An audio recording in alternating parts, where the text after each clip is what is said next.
Hello, welcome back to our series, The 7 A's of Healing, inspired by the amazing book, When the Body Says No, Exploring the Stress-Disease Connection by Gabor Mate, MD. Highly recommend it, as I've figured you probably know by now. This is the 6th time you've heard me say it, but hey, I like to give credit where credit's due, and he has definitely done you a service writing that book, as you'll see when you read it. So today, in part 6 of our 7-part series, we're dealing with the issue of assertion, the 6th of our 7th A's. Before we get going, I'd like to remind you that my multimedia ebook, The Last 4 Doctors You'll Ever Need, has a lot of the juicy 4 doctor stuff we've been talking about and more. The multimedia ebook has video clips, has little slideshows, audio tracks, and shows you some really cool stuff like how to use tuning forks and sound healing coupled with work-in exercises, how to do work-in exercises, how to assess and correct a breathing pattern, and a lot of information that I have not actually gotten specifically into, which is very relevant to healing and preventing the need for healing from illness or disease. My book, How to Eat, Move, and Be Healthy, the new edition, has the key summary of the 4 doctors, how to identify your dream, how to establish core values, and the key points for each of the 4 doctors in the beginning, has a series of questionnaires for you to assess yourself and identify which systems of your body, mind are under load, and gives you work-in exercises to balance each of the systems, as well as very clear and specific instructions on how to create health and how to move and how to be healthy. So, highly recommend it. The author's a very good friend of mine, and I talk to him regularly, and I think he's sharing a lot of wisdom with you in there. To begin, I'd like to share a little bit of Gabor Mate's own words about assertion, and then we will get into an actual dictionary definition of the word so that we're all very clear what we're talking about here. On page 279, under heading number 6, assertion, Dr. Mate says, assertion, it is the declaration to ourselves and to the world that we are, and that we are who we are. One more time for clarity. Assertion, it is the declaration to ourselves and to the world that we are, and we are who we are. That's a bit poetic, which is fine for a guy like me that has a right brain that digs all that stuff. But to bring that into sort of a more left brain awareness, let's look at the meaning of the word assertion, which I believe I got from Webster's dictionary. Assertion comes from assert, to state positively or declare, to maintain or defend rights or claims. Assertion, the act of asserting, something asserted, positive or confident in a persistent way. So when we're asserting ourselves, we're positive or confident in a persistent way. We are asserting, and as Dr. Mate says, when we are asserting in the 7 A's of healing, we are establishing the fact that we are, and that we are that we are. So, how does assertion have to do with healing, other than stating yourself in a positive way or knowing that we are that we are? Well, let's look very, very carefully at that for a few minutes here. If we go back to the 4-doctor model, we remember Dr. Happiness represents mind and being clear on what we're choosing.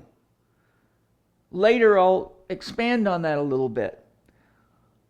Dr. Movement represents whatever we're giving movement to, physically, emotionally, or mentally, all of which is part of our spiritual reality. Dr. Diet represents what we consume, It's again a reminder that the physical body feeds on food, the emotional body feeds on emotions, and the mental body feeds on thoughts. One of the big challenges I see with people that have a wide variety of illnesses and diseases is that they keep using food to try to fill an emotional emptiness or a need for mental stimulation, to grow themselves mentally, to learn, to participate, to engage something that requires the use of their mind, not just mind-numbing, humdrum, repetitive activities or doing things that don't really require you to engage your neural circuitry in something that in some way adds meaning or value to your life. Dr. Quiet represents rest, Dr. Happiness spring, Dr. Movement summer, Dr. Diet fall, Dr. Quiet winter. That's when it's very quiet and everything comes to a rest, relatively speaking. And the element here is water. Here it is air, there it is fire, there it is earth, there it is water. Water is the domain in alchemy of which our emotions are an expression of.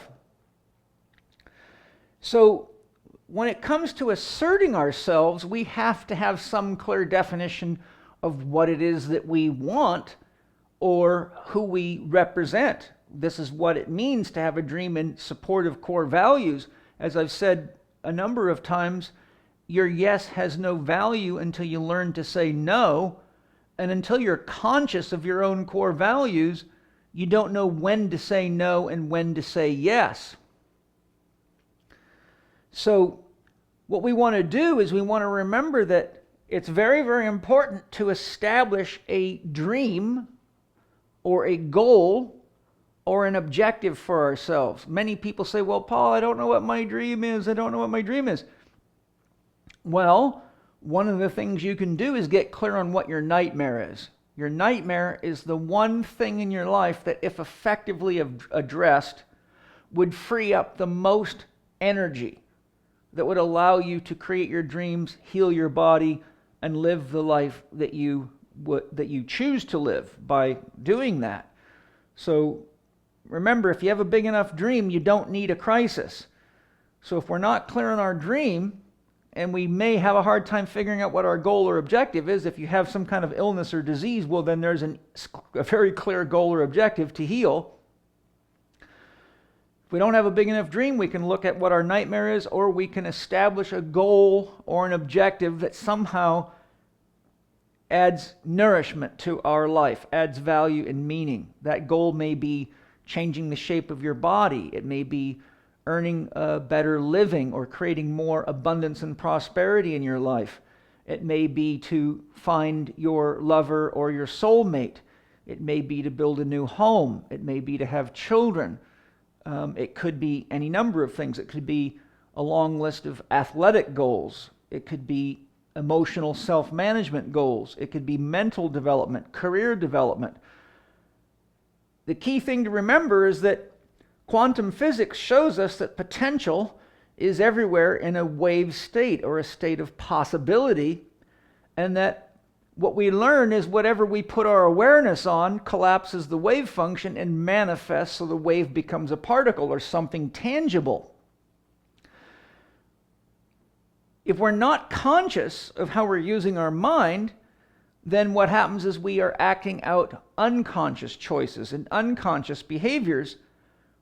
But remember, the unconscious is a lot more powerful than the conscious mind.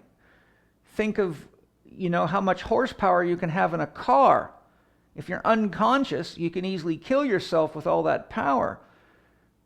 But if you're conscious, you can direct the car to a specific objective, getting to a certain place. If you're racing a car, then you have to keep control of it and go as fast as you can, which requires skill, which requires awareness and presence.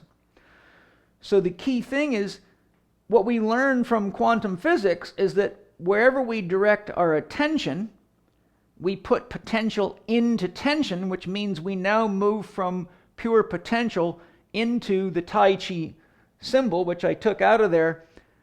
which means we're now using the desire and emptiness to draw us forward to some sort of outcome or event. So the dream is really what we're choosing to focus our awareness on and our intention on, which draws potential into actuality, and that sometimes requires consistency. It's a process. For example, if your dream is to find your soulmate, well, the universe may have to do a lot of work. That person could be on the other side of the world. But if you're too impatient and childlike, and you constantly are complaining because you haven't found that person yet, then you're not being respectful to the fact that even the universe has to do a lot of work to respond to you. But if you're doing your part and you're trusting in the process and you're trusting in your knowledge of how life works, which if you don't have it, that's why I'm here sharing it with you, then you know that each time you focus your awareness and your intention, you put potential into tension. And in the principles of quantum physics, each time you do that, you increase the probability that you will manifest exactly what it is that you're after. And I wouldn't even bother telling you all this if I didn't have plenty of experience using these principles in my own life. In fact, I am standing inside of one of them. It took me focus and clarity and working with spirit to find this place which I call the heaven house. And it was a very important part of my own healing and meeting my own needs so that I could better serve the world. And that's you. Now, when you're clarifying your dream, it's very, very important to understand that potential, or great spirit, or the absolute, or Allah, or Wu Chi, or God, takes you at your word. So we have to be conscious of the words we're using, because the words we use are vibrations, and vibrations, you could say, are mathematical codes, and like attracts like. So whatever we say has an attractive factor. So let me give you an example. I developed a test for my students to test their dream. It's called the Grand Canyon test, which you see here. If you stand at the edge of the Grand Canyon and you say, I want to lose 30 pounds in 3 months, the Grand Canyon will say back to you, I want to lose 30 pounds in 3 months. I want to lose 30 pounds in 3 months. I want to lose 30 pounds in 3 months, ... And if you listen very carefully, if you are that person, in 3 months, you will get exactly what you want, which is wanting. I want to lose 30 pounds. So there's a verb there, and it's wanting. You will get exactly what you ask for. If you state, I have lost 30 pounds. 3 months has gone by, I look and feel great. Or I choose to lose 30 pounds in 90 days. I look and feel great. You will create that, and the Grand Canyon will repeat that back to you. Remember, if what we call God is unconditional love, the answer is always yes. To say no would be to create a condition. Yes is an open flow of energy. When someone hugs you, they're giving you energy. When they say no to you, it blocks the flow of energy. So since what we call God, or consciousness in caps, is everywhere, always, there's always the potential manifest in you and around you. So when we ask for something, we're just tapping into the potential and the flow that exists all around us. But if we say no, then we have to stop it. If someone's trying to love you and you're rejecting them, then you're stopping the flow of the energy of connection. And if we stop the flow of energy and information through empathic and compassionate connection, we literally block the flow of love, which is a very damaging thing to do to ourselves and other people. So what we want to do is always practice the Grand Canyon test, and if what you hear back is exactly what you desire, and you are honest about that, and not just playing games with yourself, Because if you're playing games, you just get games back. And you're willing to be clear about what you're going to give to the universe and to the world in reciprocity. A lot of us are like kids that are gimme, gimme, gimme. But we forget that love is a boomerang. When we receive, it is the law of love that we give. But if it's always take, take, take, that's not love. That's a form of, that's a mindset that ultimately leads to pain and needs to be healed, which is why we're talking about the 7 A's of healing. So once you know what your dream goal or objective is, if it's your nightmare, then state it in positive dream affirmative terms. If you're $30,000 in debt, that's your nightmare, then you convert it to a dream and you make a statement such as, I have a $30,000 abundance, I have no debts, I am happy, I am healthy, I am whole. If you say, I want to make an extra $30,000 this year, well, you will be wanting. And believe me, when you look at the studies on how many people's New Year's resolutions come true, it's pretty low. In fact, it's something along the lines of 98% of people who state a New Year's resolution do not actually get the resolution because of these kinds of things and a lack of consistency, a lack of commitment, and sticking with it and being part of the process. So we want to repeat aloud daily. We want to use our dream to make decisions that support healing, growth, and guide you in asserting yourself. So your 4-doctor core values: how do I manage movement? How do I manage my diet? How do I manage my rest? And how do I create happiness for myself? To make dream affirmative decisions and therefore actions is the verb of asserting yourself as it relates to effective healing. Repeating it aloud daily is very important because when you think it, you're at the first level of creation. Thought goes to the next level of creation and condenses more fully with word. And then deed is the action. So if we think it and we say it, the act of saying is a deed in itself. It's the first deed. We're putting vibration to potential. We're taking something out of a pure potential state and moving it into manifestation. We are becoming co-creators with the universe as opposed to being unconscious and not taking responsibility for the power of our own mind and our heart. Now, effective assertion is listening to your heart's call to abide, represent, and reflect when it is ideal to do so. So let's look at that. In my many, many years of studying philosophy, one of my favorite philosophers of all is Plotinus, who is very, very deep, who speaks a lot about the soul, and he attributes 3 key qualities to the soul. So here you see the word soul. Soul is in the middle of everything, including love, as I will show you. So the soul here represents the O in love, which is pure potential. We have the potential to become exactly what we are, which is the source of all. If there was no such thing as source or God, we could not have a soul and we would not be conscious. Therefore, it is the soul within us that gives us the ability to be conscious, because the source itself is conscious. Otherwise, how would everything get created? So the O in love represents 0, unconditional love, pure potential. That's what exists within us and literally is the center of everything in the manifest world.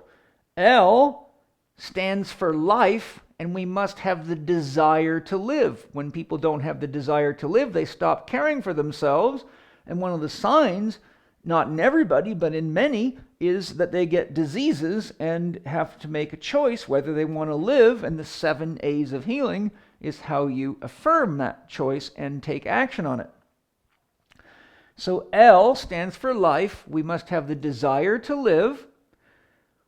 The desire means that we want to draw something towards us. Our desire represents something that we see within ourselves as what we want. Therefore, potential becomes objectified as an image, as a concept within ourselves. The healing, the change in the body, the soulmate, the money, whatever it might be. So L, desire, carries a positive potential. In electronics, there's a saying, positive sucks. It has a drawing force. O, we said, was neutral, and VE is the actual scientific notation for volt electron. That's the love code. Desire, positive force. O, soul, potential. VE, volt electron, the electromotive force, which is that which moves everything in the known universe. That's love's code. It took me many years of meditation and asking my soul to explain these things to me to get clear on what love was, because I found it to be a commonly used word like God that nobody really understood. Now, if you want to see how love manifests in the world, L, positive proton, O, neutral neutron, VE, electron. Everything in the created universe, from the atom up, is the manifestation or embodiment of love. So our dream represents our desire, and it is moved into action, and it manifests as something tangible. And lo and behold, our body is made out of everything that we consume, so we are constantly filling our desires to recreate ourselves. And if we are unconscious about what we're putting into ourselves physically, emotionally, or mentally, well, then we get to see what happens when we do art unconsciously versus paying attention to what we're doing with the brush of mind, emotions, and actions. So there's a very important concept here that I want to point out. When the soul has these 3 qualities, we want to represent. That means if you like exercising, then represent yourself tomorrow as an exerciser. If you enjoy good food, then each time you go to the store, represent yourself as an intelligent shopper and know the power of your money to change the world. If we choose to become a healthy whole person, then we have to represent a healthy whole person, not when we get to some idealized endpoint, but we must see and act as that person each day and make healthy choices. So we represent ourselves. If you were a diseased person that needed these 7 A's of healing, and you make the conscious choice to heal, then you represent yourself as that whole person each day, and you live as that person. And when your mind, your body, and your emotions are congruent, in harmony, well, the answer is always yes. To reflect, once we create something, Dr. Diet, the earth element, represents embodiment in Chek life process alchemy. Anything that's embodied is of the earth element in alchemy. The table, the chair, the body, whatever. So here, when we've created something, we have the capacity to reflect. For example, when I'm painting, if I do something that isn't what I intended to do, I reflect on it. And then I say, well, can I leave that mistake in as part of the beauty, or should I get my sponge out and try again? If I find myself in a hot argument with my partner or somebody for any reason, then I have the capacity to reflect. If I can't do it in the moment, then I go home, sit in my sauna, meditate on what happened in my day, and I reflect on it, and I get clear by connecting to my soul, how can I represent myself based on my reflections so I'm more dream affirmative the minute I walk out the door of the sauna or finish the meditation. And then we have abide. To abide is to be, not to do. Sometimes the best thing we can do, instead of trying to do, even sometimes we don't have the mental energy or the clarity to reflect effectively. When we're sound asleep at night and we're not even dreaming, we are in full abiding mode. We actually, in that state, our consciousness returns to pure potential.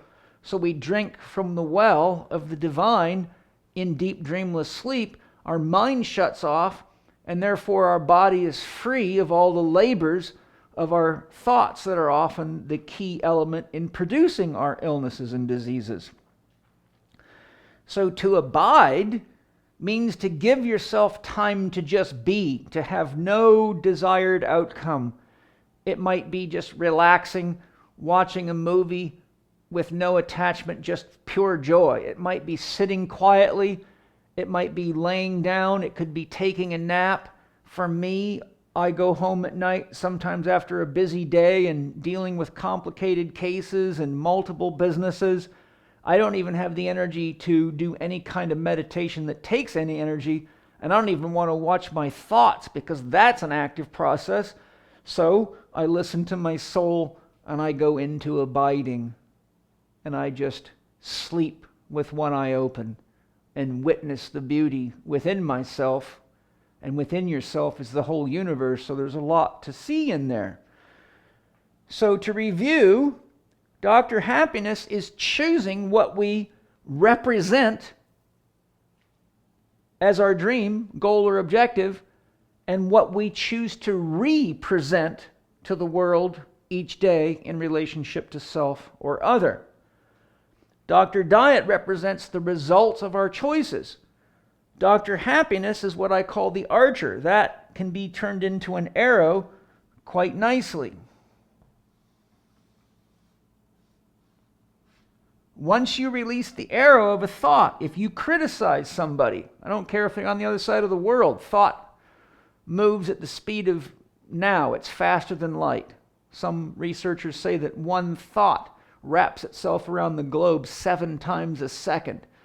So if you're thinking nasty, judgmental thoughts about people, then you are manifesting that, and because we're all ultimately connected at the deepest level and at the level of mind, we are presenting that as a manifestation, and that energy, remember, love's boomerang always returns back to us. So being responsible for your thoughts, your words, and your deeds means to become a good archer. And whatever we manifest becomes part of our reality and the reality of everybody we're in relationship with. So with that said, my note here says the ego tends to move away from pain unless it's of its own making and toward pleasure. So the ego tends to move away from pain unless it's of its own making. So what does that mean? I go to the gym and work out quite hard sometimes, and I can get blisters on my hands. I can be very sore for a couple days after training. I go out and lift heavy stones. Sometimes, due to circumstances, I lose my balance or a rock stack falls, and a number of times I've been hit by stones and had fingers smashed and heel half ripped off and toes and all sorts of stuff. But that was my creation. So my own ego is what created my own pain. And if we're conscious, like when I'm hurting myself lifting stones, I'm fully conscious that it was my choice. I'm fully conscious what I'm doing, and the risk of it is what makes it exciting to me. All of us that like to drive fast, ski down steep hills, and do things that really excite us. Remember, Jung says no man is fully alive until he has the power to destroy himself. So a lot of us like to find the very, very edge of life so that we're fully alive. Some of us are more conservative. There's no problem with that. But my point here is that the ego tends to move away from pain unless it's of its own making. If we're starting an argument because we think we've got to be right or whatever, and it creates pain, the ego doesn't seem to mind that. If someone else creates the pain, then we want to get away. So, again, the ego tends to move away from pain unless it's of its own making and toward pleasure. Doing either unconsciously tends to engineer, the ego tends to engineer its own disease or diseases. What does that mean? It means if you keep creating pain unconsciously, like blaming everybody else for your problems, poor me, without taking responsibility for your 50% of every relationship, which is 100% of you, then you're acting unconsciously. If you keep feeding yourself things that are problematic, be it sugar, drugs, alcohol, which is a drug, sugar, class 1 drug according to Candace Pert, processed sugar that is, eating gluten, eating things that your body doesn't like, if you're not paying attention to how you feel, if you've got bloated guts and you keep ignoring it, if you've got back pain and neck pain and inflammation and you just keep taking pills, then you're being unconscious. And you are moving away from pain by taking drugs and manipulating the reality of life, but you're not taking responsibility for who it is that's shooting those arrows and manifesting thoughts and words as tangible deeds that produce pain. And it's as though you're just hoping to spend some money and get some doctor or therapist to magically take your pain away, or you're looking for some magic pill. It never works. That's ineffective assertion of the power of the universe living right inside of you. Okay? So when we do that, the pain teacher arrives to guide us into soul or higher consciousness. Pain is a great awakener. Pain is not something that we want to create foolishly because it hurts, but pain manifests in our life specifically to help us become more aware of how we are asserting ourselves. When we're asserting ourselves positively and we're honest and it hurts, we have the capacity to work with that. We're honest and we're genuine and we heal quickly. For example, if you're a motocross racer and you love racing and you wipe out and get hurt real bad, like I did several times racing motocross, you just want to get back on your motorcycle and race again. That's your dream, and you don't let anything get in your way. If it takes you 5 doctors and 5 therapists to figure it out, you will be on it. But you won't be walking around crying, poor me, and you won't let anybody tell you you're not riding your motorcycle again. You will simply say, when they say stuff like that, watch and see what happens. I'm just going through a process of healing. So when we're hurt because we're doing what we love to do, and we're just honestly growing ourselves and our skill levels, we always have the power to heal ourselves. And if something happens like a spinal cord injury, then it's a door opening to another expression of ourselves. And if we just give up, then we stop right there and we stop growing and we start to decay and we become a statistic. So there's your overview of part 6 on assertion. Remember, the 3 qualities of the soul represent what part of my soul do I want to share with myself and the world today. Reflect, what have I created in this moment, in my day, last week, last month, last year? How did it work? Where can I do better? Where can I get more support from people wiser than me? And if I'm too tired to really go into honest reflection, then I have to give myself permission to abide and just detach myself from the show and regain my energy. And Dr. Quiet is the master of accumulating energy. And as long as we state our dream affirmatively and we live according to that, and we have clear core values and we assert ourselves, we do well. And the one thing that I will close with is that we have to remember, you hear a lot of people talking about willpower. And willpower is important. But willpower is really the process of desire. The desire to accomplish something. But if our desires are not conscious or well thought out, or we're not being honest with ourselves, then we tend to overconsume and overdo and overeat and overdrink and overdrug, etc. So we must remember that the complementary opposite of willpower is won't power.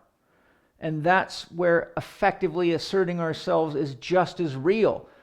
Stepping on the brake when we need to step on the brake is an action. It's a behavior. It's a conscious choice. So if you know that drinking coffee is giving you headaches and you keep doing it, then you lack won't power. If you look at your body and you see it getting fatter and fatter and you keep doing the same things, you lack won't power. And you're not effectively reflecting, and you may not have a dream, so you are looking at what you're creating unconsciously. So in order for us to be well managed, we have got to have consciousness not only of when to use our willpower, which would be Dr. Movement, but our won't power, which would be Dr. Happiness. So you could say, Dr. Quiet, you could say Dr. Happiness is the driver, Dr. Movement is the gas pedal, Dr. Quiet is the brake, and Dr. Diet is the destination. So these are a few key principles I use in my own life every day. And nothing that I'm talking to you about here is just a bunch of intellectual blah, blah, blah. These are concepts that I work with all the time. I love the way Gabor Mate organized it into the 7 A's of healing, but these are techniques that I've been using throughout my life for a long, long time, and that I practice regularly and teach my students. And I know they work. That's why I'm sharing them with you. So thank you for joining me today. I hope you enjoy doing the questionnaires in your new 2nd edition of How to Eat, Move, and Be Healthy. I hope you enjoy reading Gabor Mate's book, When the Body Says No. And I hope you look forward to part 7 of our series, Affirmation. And I'm excited to share my views on affirmation with you, because I think life is worth affirming. I'm Paul Chek. I'll see you next time.